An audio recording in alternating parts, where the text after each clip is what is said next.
রাত ঠিক ৩টা। চারপাশে একদম নিস্তব্ধতা। শহরে আলো নেমে গেছে অনেক আগে। শুধু মাঝে মাঝে কুকুরের হালকা ডাক। রাহাত তখন ঘুমাচ্ছিল। হঠাৎ টিং টিং তার মোবাইলে ফোন বেজে উঠল। স্ক্রিনে একটা অদ্ভুত নাম্বার, +0000। রাহাত ভেবেছিল স্প্যাম কল, কিন্তু রাত ৩টায়। কিছুটা দ্বিধা হয়ে কলটা রিসিভ করলো। হ্যালো। ও পাশ থেকে কোনো কথাই নেই, শুধু একটাই শব্দ, শ্বাস নেওয়ার মতো ভারী ঠান্ডা। রাহাত একটু ভয় পেয়ে গেল। কে বলছেন? কথা বলেন। হঠাৎ একটা ফিসফিস কণ্ঠ, তুমি দরজা খুলো না। রাহাত থমকে গেল।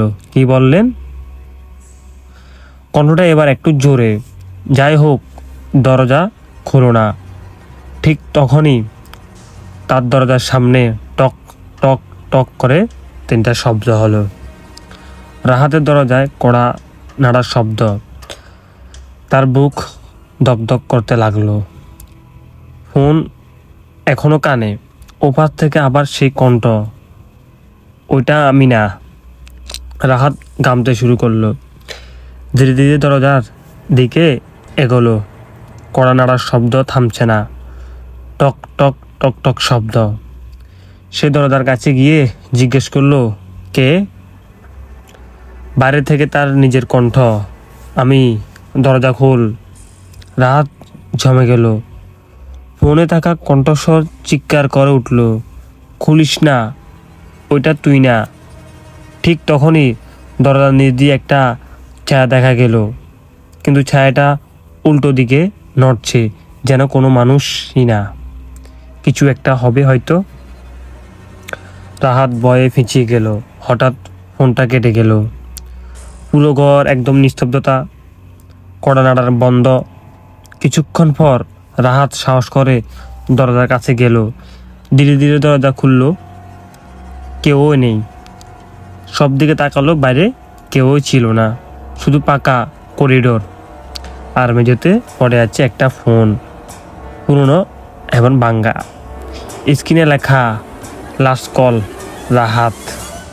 রাহাত ফোনটা তুলে দেখলো তার নিজের নম্বর থেকে কল গেছে। 3টা বাজে। রাহাতের হাত কাঁপতে লাগলো। ধীরে ধীরে সে নিজের ঘরের দিকে তাকালো, আর তখনই দেখলো এক অদ্ভুত কাণ্ড।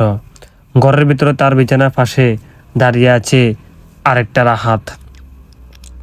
চোখ দুটো সম্পূর্ণ কালো, মুখে ধীরে ধীরে হাসি।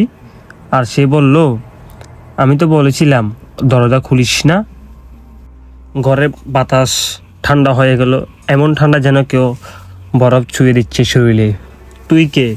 কাপা গলায় জিজ্ঞেস করলো রাহাত। ওইটা ধীরে ধীরে হাসলো, আমি তুই। তারপর ধীরে ধীরে সামনে এগোতে লাগলো। রাহাত পিছিয়ে গেল, তার পা বিছানা ঠেকে গেল। হঠাৎ আবার ফোনটা বেজে উঠল। এবার ফোনটা রাহাতের হাতে নেই, ওটা বাজছে বিছানার উপর, ঠিক সেই জায়গায় যেখানে কয়েক সেকেন্ড আগে ওটা দাঁড়িয়েছিল। রাহাত কাঁপতে কাঁপতে ফোনটা ধরলো। হ্যালো। ওপাশ থেকে আগের সেই কণ্ঠ, ওটা এখনো তোর সাথে আছে?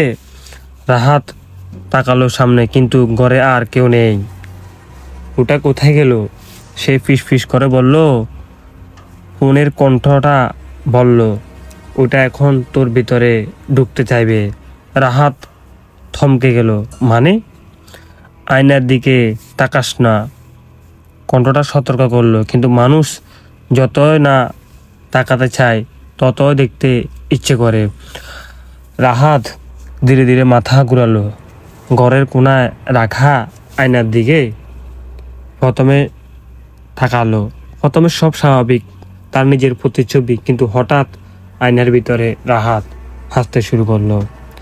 যখন বাস্তবে রাহাত হাসছে না, তার বুক ধকবক ধকবক করে উঠল। আয়নার ভিতরে সে ধীরে ধীরে হাত তুলল, আর কাচের ভিতর থেকে আঙ্গুল দিয়ে টক টক শব্দ করলো। টক টক শব্দ। বাস্তবের ঘরের কোনো শব্দ নেই। সব শব্দ আসছে আয়নার ভেতর থেকে। ফোনের কণ্ঠটা চিৎকার করে উঠল, ভেঙে ফেল আয়নাটা, এখনই ভেঙে ফেল। রাহাত দৌড়ে গিয়ে একটা চেয়ারে তুলে নিল, পুরো শক্তি দিয়ে ধাম করে আয়নাটা ভেঙে চুরমার করে দিল। কাচের টুকরো চারিদিকে ছড়িয়ে পড়ল, কিন্তু প্রতিটা কাচের টুকরো আলাদা আলাদা। রাহাত আর সবাই একসাথে তাকিয়ে আছে তার দিকে, আর সবাই একসাথে বলছে, আমাদের মধ্যে আসলটাকে। রাহাত চিৎকার করে উঠল, বন্ধ করো এইসব। হঠাৎ সব নিস্তব্ধতা, ফোনটা কেটে গেল, আর ঘর আবার শান্ত। কিন্তু তার নিঃশ্বাস ভারী হয়ে গেছে। সে ধীরে ধীরে নিচে তাকালো, তার হাত কালো হয়ে যাচ্ছে, যেন অন্ধকার ছড়িয়ে পড়ছে শরীর জুড়ে। তার চোখে হঠাৎ ঝাপসা লাগতে শুরু করলো। সে দৌড়ে আবার ফোনটা তুলল, কিন্তু স্ক্রিনে লেখা নো সিগন্যাল। তারপর ফোনের স্ক্রিনে নিজের মুখ দেখলো, কিন্তু ওটা তার মুখ না, ওটা সে কালো চোখওয়ালা রাহাত, যে ধীরে ধীরে বলছে, এবার তুই আমার ভেতরে।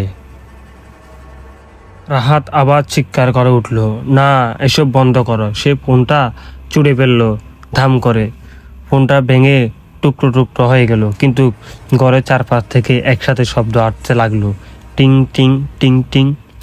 রাহাত ধীরে ধীরে তাকালো, ঘরের প্রতিটা কোণে একই ফোন, একই নম্বর একসাথে বাজছে, 0000 নাম্বার থেকে। তার মাথা ঘুরতে লাগলো, এটা কি হচ্ছে? হঠাৎ সব ফোন একসাথে বন্ধ, পুরো ঘর অন্ধকার। 1 সেকেন্ড, 2 সেকেন্ড, তারপর লাইট জ্বলে উঠল, আর তখনই ঘরে দাঁড়িয়ে আছে 10টা, 20টা, 50টা এরও অধিক রাহাত। সবাই একই রকম, সবাই তাকিয়ে আছে তার দিকে। সবাই একসাথে বলল, তুই দেরি করে ফেলেছিস রাহাত, পিছিয়ে গেল। তোরা কারা? একজন সামনে এগিয়ে এলো, তার চোখ পুরো কালো। আমরা তোর ভবিষ্যৎ। মানে? প্রতিটা রাত 3টায় একজন করে বদলে যায়। রাহাতের বুক কেঁপে উঠল, আজ তোর ফালা।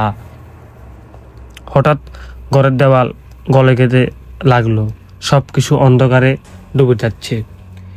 সে অনুভব করলো কেউ তার শরীরের ভিতরে ঢুকছে। ধীরে ধীরে তার দৃষ্টি ঝাপসা হয়ে যাচ্ছে, তার কণ্ঠ হারিয়ে যাচ্ছে। শেষবারের মতো সে চিৎকার করলো, বাঁচাও বাঁচাও। কাট্টু সকাল 8টা। রাহাতের ঘর সব কিছু একদম স্বাভাবিক। রাহাত বিছানায় বসে আছে চুপচাপ। তার মা দরজা খুলে ঢুকলেন, রাহাত উঠেছিস? সব ঠিক তো? রাহাত ধীরে ধীরে তাকালো, একটা হালকা হাসি দিয়ে বলল, হ্যাঁ মা, সব ঠিক আছে। কিন্তু তার চোখ পুরো কালো। শেষ দৃশ্য, তার ফোনে বেজে উঠল স্ক্রিনে ইনকামিং কল। রাহাত সে ধীরে ধীরে ফোনটা তুললো আর ফিস ফিস করে বলল, তুই দরজা খুলিস না। বন্ধুরা, গল্পটি কেমন লেগেছে? গল্পটি যদি ভালো লাগে অবশ্যই কমেন্ট সেকশনে কমেন্ট করে জানাবেন। আর গল্পটি যদি দ্বিতীয় পর্ব দেখতে চান অবশ্যই কমেন্ট সেকশনে কমেন্ট করে জানাবেন। ধন্যবাদ।